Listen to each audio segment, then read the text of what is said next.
একসময় এই জায়গায় ছিল জমিদারের বাগান বাড়ি।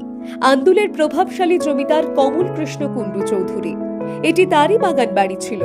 এলাকায় কোনো হাসপাতাল না থাকায় সাধারণ মানুষের স্বার্থে নিজের বাগান বাড়িতেই স্বাস্থ্য কেন্দ্র তৈরি করেন কমল কৃষ্ণ। নিজের নাম আর স্ত্রী লক্ষ্মীপ্রিয়ার নাম মিলিয়ে হাসপাতালের নাম রাখেন লক্ষ্মী কমল হাসপাতাল।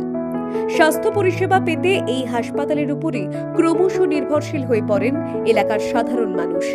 পরিষেবা নিয়ে তারা সন্তুষ্টই ছিলেন, কিন্তু বাম সরকার অধিগ্রহণ করার পর সংস্কারের অভাবে শতবর্ষের হাসপাতালের পরিকাঠামো ভেঙে পড়তে থাকে। বন্ধ হতে থাকে একের পর এক স্বাস্থ্য পরিষেবা। অবশেষে অবহেলা ও অযত্নে ধ্বংসস্তূপে পরিণত হয় হাসপাতালটি। মাহিয়ারি ১ নম্বর গ্রাম পঞ্চায়েতের সদস্য বিপ্লব সাহা জানান, পঞ্চায়েত বিধায়কদের চেষ্টায় অবশেষে প্রায় ২ কোটি টাকা মঞ্জুর হয়েছে হাসপাতাল পুনরুজ্জীবনের জন্য। তার কথায়, আউটডোর পরিষেবা চালু হলে ছোটখাটো দুর্ঘটনার চিকিৎসার জন্য আর ব্লক হাসপাতালে দৌড়তে হবে না। সরকার নতুন করে উদ্যোগ নেওয়ায় লক্ষ্মী কমল হাসপাতাল নিয়ে আবারও নতুন আশাতেই বুক বাঁধছে ডোমচুরের মানুষ।